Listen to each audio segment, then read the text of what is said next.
کاتتان باش بینەرانی ئازیزی کوردستان 24 لە هەرکوێیەکەن سڵاوی خوای گەورەتان لێبێت. خۆشحاڵم لە بەرنامەیەکی نوێی هاوڕێی تەمەن دەگەمە خزمەت بەڕێستان. سەرتاشین یەکێک لە کۆنترین پیشەکانی مرۆڤایەتی لە سەرجەم کنە و پشکنینەکان کاتێکە وێنەی پاشا و پیاوە گەورەکان دیارە کە لە شێوازیان گرنگی بە سەر و ڕدێن و ڕیشیان دراوە کە ئەمەش پیشان دەدا پیشەی سەرتاشی هەبووە بە شێوەیەک کە لە یاسای حەمۆڕابی لە بورگەکانی 226 و 227 باسی لە سەرتاشی کردووە و سزای بۆ داناوە کە لە هەندێک حالەتدا ئەگەر ئەم شتانە بکات سزای دەکات. خۆشحاڵم ئەم شەو بە میوانداریکردنی کۆمەڵەیەک لە حلاقە سەرتاش و حلاق و بەربەر و ئەوانەی کە بەو کاراڵ دەسن لە هەولێر بەخێر بێن. وەستا خالید حلاق خێر بێ. سلامت وەستا ڕەقیب حلاق بەخێر بێ. وەستا ڕێکان حلاق بەخێر. کاک خالید لە لای تۆ ڕادەست پێ دەکەین. وا بزانم باو و باپیرت حلاق بووینە سەرتاش بووینە لەوێ ڕادەست پێ دەکەین. من خالد کەماڵ مستەفا سەلیم حلاقم. تەمەنم 71 ساڵە مەوالید 54م عمرم 13 ساڵ بووە حلاقیم کردیا و حتا ئێسش لە خوای بەزیاد بێ الحەمدلله بە عمری خۆم هەندێک مشتریم هەیە صاحب 7 کچ و کوڕەکەم تەمەن درێژ بنیە سەلامەت لەگەرین گۆ کەسیان بوویتە حلاق؟ کوڕەکەم یەک تاقە کوڕم هەیەش حلاقە دوکانی خۆی هەیە بەس لە ئەوروپای لە دەرەوە ئیترەوە هەر لە نەفسی جێ بووینە کا خالید دەستە لە جادەی باتێ هەر لە نەفسی جێ بووە؟ نا ئەمە باپیرم سەید سەلیم دوکانی هەبووە لە ناو نەجاران ئێستا ناو نەجارانی ئێستا غەر دەورا پشتی هەمووی نەجار بوو بەس دوکانی حلاق بوو لە ناوەندەکەی ئەوجا باپیرم باسی کردبوو بابم جار و بار باسی دەکردە بۆمان لەگەر پیاوە گەورەکانەوی بە عمری باپیرم ئادانگۆ کەماڵ بە تو بەبیرت دێ نایە باپیرت دوکانی حلاقی هەبوو لەوێن دەرێ دارەکان سووتان ئەوجا ساڵی سیەکان بووە کەمتر زیاتر نازان بە حسابەچی خەڵکەکە دەیگوت جامی هەبوو جامی ئیتالی ئەو وەختی هاتبوو کە ئاگر دەبوو ئاگرەکە زیاتی دەکرد ئاوێنەکەی ئەو زەڵامەی دەتەقی بە دەنگ سێ-چار ئاوێنەی هەبوو ئیتالی لە ناو دوکانەکەی دەسوتا و دەنجی ئاوێنەکان دەهات یعنی بلێ مەسەڵەن ئەو لێرە وەختی گچکە بوو دەنگەکەی دەدا دەورا پشتی هەموو هەولێرە مەسەڵەن دەنجی گەیشت بۆ قەڵاتێ باپیرم سەید مستاف ئەو پاشەوی دەبم قەڵاتێ بوو هەر لە قەڵاتێ دەهاتیە خوارێ هەشتەمین دوکان ئەو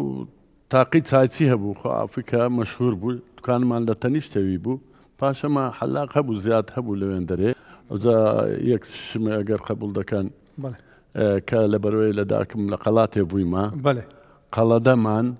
ئۆڵمشەم قەڵەدەمان مانە قەڵەدەم سۆرساو مان قەڵەدەمان تەمام مامۆستا ڕەقیب بەڕێزیشت یەک لە سەرتاشە پێشەنگەکانی هەولێری ئەمە ئەو پرسیارم هەیە دەیانگوت لە جێی باغی شار لە سەرتەنەکەی خەڵکیان دیتو بوومە من ئەوم لۆ بژێرەوە ئەمە لەکەم وەستا قتابیشم دەکرد تەمەنم تقریبا 15-16 ساڵ دەبوو مزگەفتی خانەقایە نێزیک بوو لە فەرعی توتن فرۆشان دەمگەوە سادەسم مزگەفتێ دەگوێت بڕۆ بەس تەماشای ئەو کابرایم دەکرد ئەو موسەی وها لێ دەدا ئەمن دەچی خۆم ڕاغدە بوومەوە دەمگو ئامفێنم ئەو موسەی کو لێدا لەسەر تەنەکەی ئەوە شەبوو لە منیان قەیم دەکرد وەچی بەروانکە چیشتە نانە بەڕوانکە نەبوو وەچی بلین تەنەکە بوو تەونەکە بوو کەفەکەیان لێ دەدا ڕدێنیان پێ تەراژ دەکرد یعنی ئەگەر 2 ڕۆژ زارێک 3 ڕۆژ زارێک بەس تەماشای دەستی ئەو کابرایم دەکرد ئەو 6 هەفتێک بوو دەتناسیە نەدەناسی هەر خەڵکی شاری بوون ناکرمانج باش یعنی بڵێم لە ئەطرافی هەولێری هاتوون ئەو شتەشیان هەبوو بزانام تیژیان ئەوە بلاو بوو بەرد بوو تیژیان دوای لە قایشیان دەدا باش جیزانیان پێدەگۆ جوزان ببل ساڵێ جارە چیش وەچی کۆسەرەی هەبوو تیژیان دەکرد وەستا تیژی دەکرد ئەمە نەمان دەزان تیشکرد تۆ صابون بوو ئەوەی ناس سابوونی ئەو وەختی عمری مە سابوون بوو وەسە خالی دەحمان دەزانی سابوون بوو ئەوزە پێشی نازانم چ بوو بەس وەختی مە سابوون بوو ئەوزە پارسەک لە بنی دەما ئەوەندا وەستام لەسەری لە حیمی دەکرد لە حیمی دەکرد هاتا خەسار نەبیت ئەوزە ئێستا ئەوانە ئەو خەڵکە بوون کە دەهاتن مەسەلەن زۆر علاقیان بە تەسریحە و پرچشتوانە بوو بەڵام لە هەمان کات خەڵکەشە بوو تەسریحی دەکرد وەنێ کاگڕەکە مثلا تازە باسمان کرد بوو کلە و یاردەلی و یاردەلی هەبوو قۆڵانیە هەبوو ڕوون هەبوو یاردەلی بوو قۆڵانیە بوو پۆدر هەبوو نە ناوچی ئانە ناو باژێرێ بوو کابراایەک بوو حاجی بوون دوکانەکەی قۆر بوو وەسام دەگۆ کوڕم ئەوە 7 درهم شوشە قۆڵانێکی وینە لەگەر شوشە قۆڵانەکان گەورە بوون وەنیا شوشە بوو شوشە بوتڵ بوو لەگەر چیسەک پۆدرەی ئەو پەشی دەکردونە بوو خلاص بەزوونەکە ڕوون بوو بەس ئەوم بێ ئەو تەسریحە قەدیمانە ناویان چ بوو ئەم لە بیرمە بابم شتێکی دەکرد ئەلێرەوەها بووکڵە بوو بڵێ کاک عفون دەکە کاک ڕەقیب حەلاقەیە وەختی زۆر زەحمەت بوو ئەدە نێزیک جێژنەی دەبایە حەلاق یەک هەفتە ئەو موسەی بینی لە بەردی بدە لە قایشی بدە یەک هەفتە پێش جێژنێ ئەو دە مشکلەی ئەوان وەختی خۆی حەلاقی کەس نێدەزانێت ڕدێنی خۆی بتراشی چاوەڕوانێوەیان دەکرد وەڵای بەخوای بۆ جێژنە با بچم سرم بتراشم دەچوو دەهات دەکەن حەلاقی دادەنیشت حتا سڕێ دەهات خەوی لێ دەکات خەوی لێ نەدەکات چ مشکلی حەلاقی هەنجە بووە هاتیان سڕێ گوتیە یەک تشتیش زۆر مهم کە مشتریەکانی بابم بەقاڵەکان کە دەهاتن لە بۆ تەراشی هاریەک و بە چلۆ بادام بە چلۆ جیز و بە چلۆ فستق و هەدیە جێژنانەی دایان هێنا لە بۆ بابمان لە بۆ بابم هەبوو مەسەڵەن قەسەب هەندێک گۆشتی دەهێنا هەر کەسە بە جۆرەی پیشەی خۆی یعنی سبەینە هەڵدەستان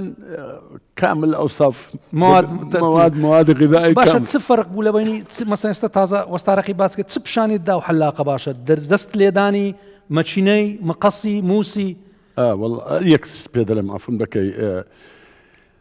من باسی پۆدرە و قۆڵانیەی کرد خۆ عافوی کە مشتریەکمان هەبوو تازە فێرە حەلاقی بووم وڵا وەختی بە موسی خەڵک سەر ڕدەین دەتراشی سەر ڕدێنم تراشی هەندە قۆڵانیم لە سەریدا گوتی کورە خالی چ بوو ئاوت لە سرمدا گوتم نا وەڵا قۆڵانیە بوو گوتی دلۆنەی برژان تازە فێرمە هوردە ئێتمام نابڕم چمە پشتەوە هەندێک ئیسپرتۆم لە سەریدا 1 مەتر دەستخۆشی وەستارەکان وەستا ئەنوەری بابەت یەک لە حەلاقە باشەکانی شار بوو وەبزانم هەنجی پارێزگا و خەڵکێک دەچوونە لای بەێ سەرەتا بابم بە ڕەحمەت بی خۆی خەڵکی تەیرا لە ساڵی 1970 لەدایک بووە لە 10 ساڵیەوە تقریبا دەست بە شاگرداتی کردی لەکن چێ شاگرد بوو خی دەڵێن هەندێک ئاساس بە لەکنایی بۆ بەربەری ماوەک مابوو دوای هەندێک هاوڕێیەکانی خۆی بە خەڵکی تەیراوە یەک لەوان کاک سلاح شاب برای خێری شاب و فازل شاب بە قسەی جەنابی ئەو دەگوت على ئەساس ئێمە جەریدە وشتمان هەبوو بابەتمان تەشجیع کرد گوتمان بە ئەو شوێنە گسکەیە با دەست نیشان کرد جەریدەمان لێدا خەڵکانی زاران فەقیر بوو نازان جەریدە وشتەوە بوو گوتی جەریدەمان لێدا خەڵک دادێگو ئەو دیکۆرە جوانە چیە ئیتر بەرەبەرە لە تەیراوە یعنی هەوڵیدا دەستی ئەوەی باش و خەڵکی برادری زۆر یەک لەوان سلار خەلیل مەلای برایم و برایەکانی و حاجی هاشم و ئەوانە منیش تقریبا لە ساڵی 85 ئەم لە 79 هەلەگەری بم بەڵام من دابمەوە بزانم ڕسمەکەم دیارە لێ هەوزە بە کاکەی لەم لەگەری بووم تا ئەوش زۆر هەوریدا خۆم و برایەکەم هەر بەرداوی نەگەری بەرێ بازانەویش هە لەلای خۆمان لە دەرەوەی وڵاتە باش هاتە فێر بووی وەستا چەند جۆت بڕیە جۆ ئەو بە مقەسی ئەو بەێ تەبعاان خۆ وایە یعنی مەسەلەن هەندێک وابزانام جەناب دەگە بزانانی هەندێک لە کۆڵانێ و هەندێک شێتیۆکانمان هەبوو خۆمان پێ دەکرد پشتۆ بە ڕەحمەت بی ئەوانە دەمانێت تالۆ ئەوانەمان دەینە ینی خۆمان تەرجیعمان دەکەین دەماگە وەرە سەرت چا دەکەینەوە پیسەبیلەوە فێر بین دوای لە خوای بە زیاد بێ و فەزلی خوش بوو ئەکە بیرەوەریەکی خۆشم شتێکی زیکرایەتێکی خۆشم لەو جێڕەوە چکە بابەت صاحب نوکتە و پیاوەچ خۆش وەڵای ئەوە ڕۆژەکی نەفەرێکمانی ناگوتمە وەرە سەرت چاکەین شتێکی خۆشی ئەوە جوانت دەکەین ئەوەش گوتی مشکلە ئەمەش ڕاستەکەی نەمانزان تازە فێر ببین ئەوجا ڕسمی کچەکەی ڕاتانداناوە تا لە زەی والله هذا قلت ما بين يكر ردين بتراشم بزواني ولا ردين ما تراشي هذا راسك يا كاكاري ما كاك رخيب دزان شفربو اما وقتي ما موس بو على شو انا بديتي براس بس كاتي من نبوه كمان ناشتابين والله ببراخهم لي راس تراشم راس سقي قلت هاواريك قلت منا اول سنه استتصادك مولد او تازه صرتها يتر دواي صبر حتى وقت خيدك بس بلاس اود ليدا فمو شاب ابو زام شاب كمان ليدا ترى تقول قلت وداخي اخر زار قلت منا كاكا زارك باشتر دبي ان شاء الله وستا رقيب اگر ببيرد به چه بون حلاقه پیشن كاني هوليري مثلا استا كاك كمال بو يبو بعمري من مثلا كمال او حازي بو بله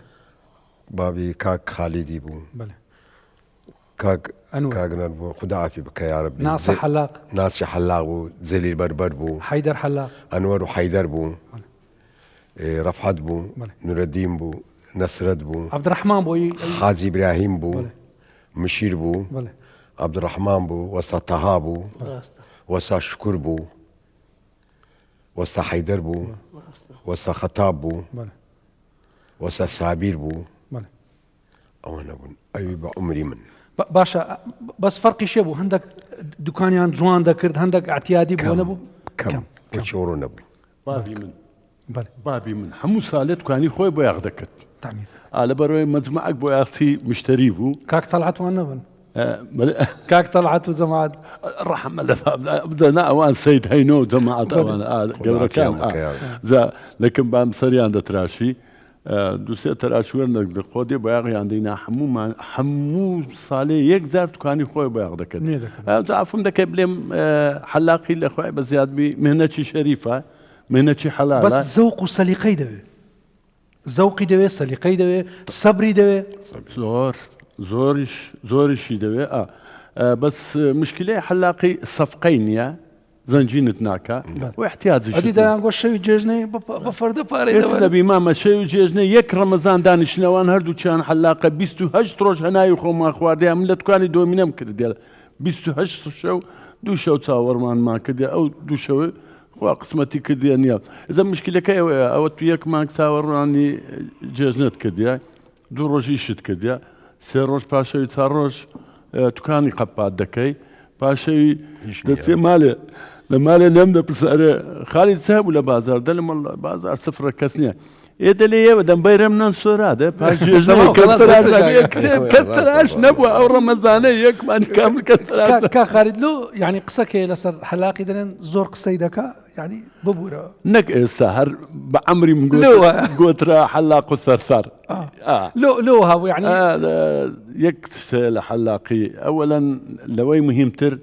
سطا نو هتي زياتر كالبردست حلاقي دادني شي خويده نازم اقولوها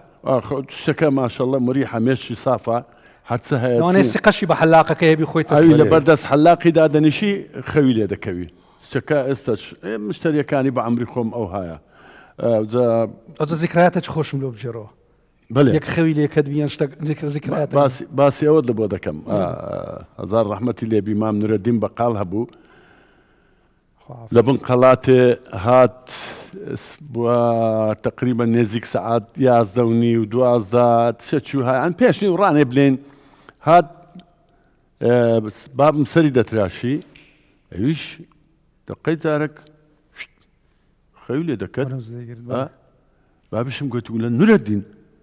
سبو سهرتها ابو دنيا شوي قلت كمال سهرتها عيبني وقصي دكي حاجی فلان زیرانم چوویتە حەجێ کچەکە و ژنەکەی ئامانەتی من هێشتیا ئەوها ئەخلاق و تەربیەت و دین و دیانەت هەبوو نازانم ئێستا خەڵکەکە چ تێدەگە تێناگە وەزعەکەی با یەکسەش پێم مەملەکە بدایەتی حەلاقی بابمان وەستامان دەگوت ئەو مەچینەیەی ئەوی بەدەستی بەدەستی او دانش كرم دانش ساعاتك 2 ساعات دي بلك دمارانه بقوه دبي رياضتي بقوه دبيئه كره خالكم هيا تاع عمر مسيزه صاله بام قوتي بيتراشا ولا تراشيم او مچنيه شيء لسر دادني بل نمردوم لسر دانا نرويش ولا باب ڕاجێکی لە مندا بەخۆی لە دەستم وەرگرت تەواو تەراش کرد ماوەشکە هات لە بیرم نەبوو ئەمن شەیەکەی لە بۆ تێبیەخم لە مەچینەکەی سفر مەچینە ڕۆی سفر حتا ڕۆژی عالەفایات گوتی خالید وەکو ئەوی زارەکەی نەمتراشی هێشتا حتا ئەو تەراشە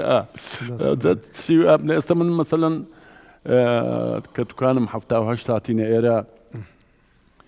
شاگردم لە کنا ناوی بێجانە 32 ساڵە لە کنم ئیش دەکات غەزوان هەیە 29 ساڵە ئیش دەکات مستەفا 28 ساڵە ئیش دەکات ئیتر بڵێن حەلاقی مشکلەی حەلاقی چییە لە بیدایەت کە گوتمان مووس بوو بووە مەچینە بووە مەقەس ئێستا حەفڕیات دەرچووە ئێستا زۆر شتی دەرچووە ئەو جاچی دەکا کاک ڕەقیبی کاک ڕەقیب ئێستا ئەنگۆ بڵێن کێشەتان نییە لەگەر ئەو شتە نوێیانەی کە هاتیە یعنی دەبی خۆت نوێکەوە نییە یعنی دەبی ئەتوو لەگەر عەسرەکەی بڕۆ وەنیە یعنی ئێستا تۆ هەموو ئەو شتانە دێنی دادەنێ لە دوکانێک کە خەڵک پێویستی پێیە طبیعی مەچنەیە مەسەلەن ئەنکە هەموو بتە کارەبایی هەموو کارەبای شەحن کارەبای شەحنە و کارەبایە پێشانی بەدەستی مەشرم تراشمان دەکرد و بۆ سامان دەیکردەوە خاوێنی دەکرد ئەمە دەستمان لێنە نەدەوێران دەستی لێ بدەم بەڵێ کاک ڕەقیب منداڵ مشکلەی نەبووە چی داهاتەکەندا ئیزعاز بوو ئارێ وەڵڵا هەتا منداڵێکمان تەراژ دەکرد هیچ زیکرایەتێک شتە خۆشتەیە منداڵێک شتە کاتبی مەسەلەن ئەوە شتێک ڕوویدابی مەسەلەن هیچ زیکرایەت خۆشە بوو مەسەلەن ینی بڵێم احتراماتم ئەوانە حەلاقن لە من باشترن لە سنعات خەلەتم نەکردیە دووجار خەلەتم کردیە ئەتوش سفرت کردیە؟ نە شەوی جێژنەی بوو شەوی جێژنە لە کەوەسا قتابیشم دەکرد توان زۆر قەڵەباغ ئەمە سێ خەلیفە بوون دویان مردن خوددا عافیان بکە وەساشمان لەسەرمان دەسوڕا لە بەخۆی ئەقدەمترین شەخص وەسە خالی دەزانی یەکەم کوشتیژەکە ئەویت کە دووەم ئەویت کە سێم ئەمە لە ناوەند ئەمە لە هەمیان کچکەتر بووم بەس لە ناوەندیشم دەکرد ئینتازی من زیێتر بوو وەڵە تراشم کرد سەری خوددا عافیکە مرد ئەو دێنم جوان نەرم کرد و ئەو شەفرانە تازە دەرچوو بوو موسەکەی وەسە خالی دەزانی لە دەرێ بوو موسەکەی زۆر لە دەرێ بوو ئەمش خەوم دەهات شەوی عارفای نەنووسینە شەوی جێژنەوە سعات 12 شەوەیە نازەم خەوم لێکە چ بوو لێنمە خوار ڕاز مووس ئەوەندە چۆنا گۆشتی وەڵڵا وبیللا هەکەشە پێش سامە مامیەوەی برای ئیکرەمی قەیماغی دەفرۆشی کوڕەکانی مالی قەیماغی ڕەحمە لەدا ئەوە ناغایب نەبوو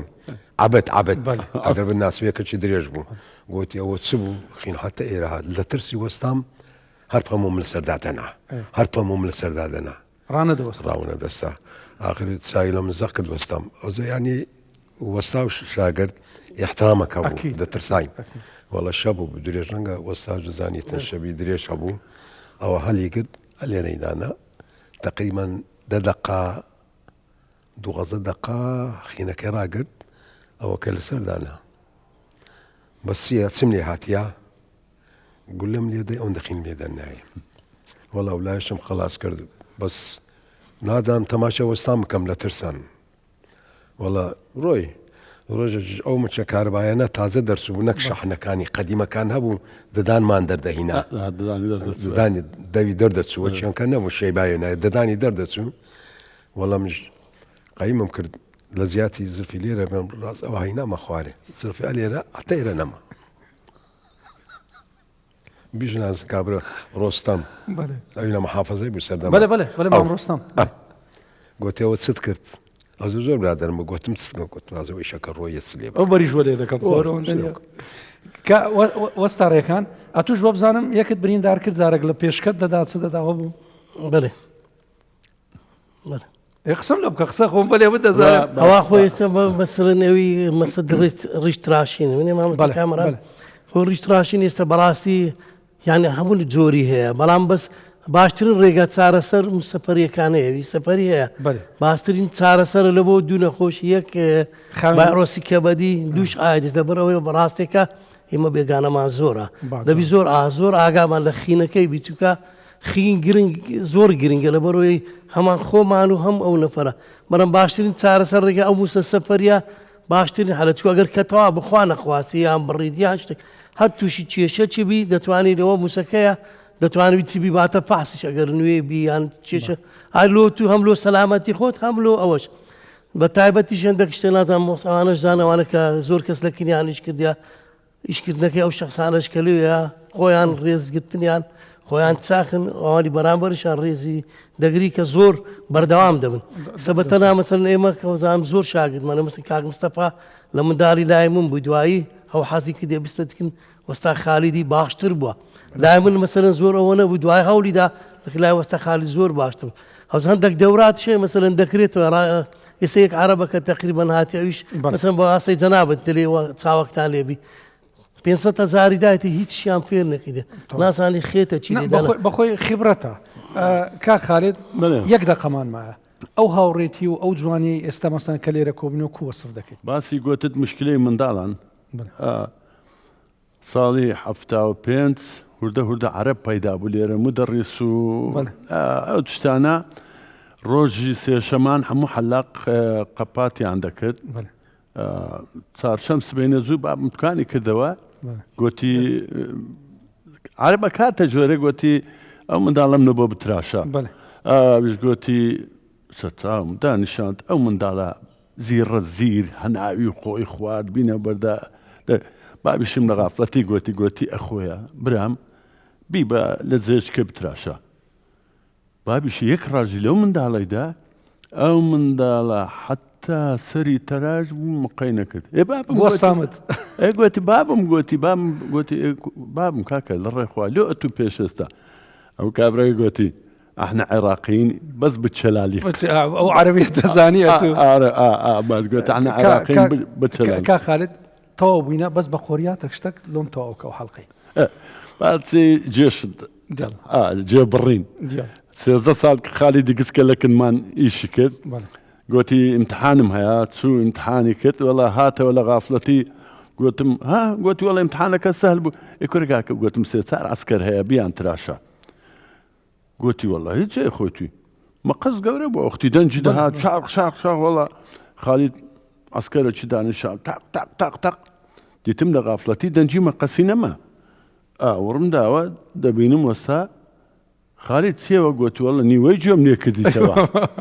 کاکە عارد بووە خین زلچی عەسکەرەکەی بووە خین ئەوەن دەپڵەمەمان لە سەردانە گوتی مشکلە نییە چوو سبع وەختی حەلاقەکان دەچونە مووسلە دەچونە دەواسەی مەوادی حەلاقی لەوێن دەرێ هەبوو وەڵا چوینە مەطعەمی تاهیری کەبابی بخۆین دیتم عەسکەرەکە لە فافەچی لە سەری خۆی بەستیە گوتم خالید هەستە داوای نانی مەکە بڕۆین گوتی لۆ کورە گوتمەوەتە عەسکەرەکە ئەوی بەستر گوێت بڕی وەڵا هەڵتاین هاتینەوە تقریبان 15 ڕۆژ کە عەسکەرەکە هات گوتمان هات گوتی لێگەڕێ 20 یۆم دەست خۆش قۆریاتەکە با کۆتایی پێبینی قۆریات ئەوی ئێستا لە بیدایەت گوتم یەکی دیم پێ بلێت قەلعانم دیبندا بیردە شۆڵایدم جەلەنا جدەنا قەردە شۆڵایدم جەلەنا جدەنا قەردە شۆڵایدم زۆر سوپاس بەخێر بێن بینەرانی ئازیز هیوادارم ئەڵقەیەکی پرچێشتان لەگەڵمان بەسەر برد بێ ئێوە شاد و وڵات ئاوادان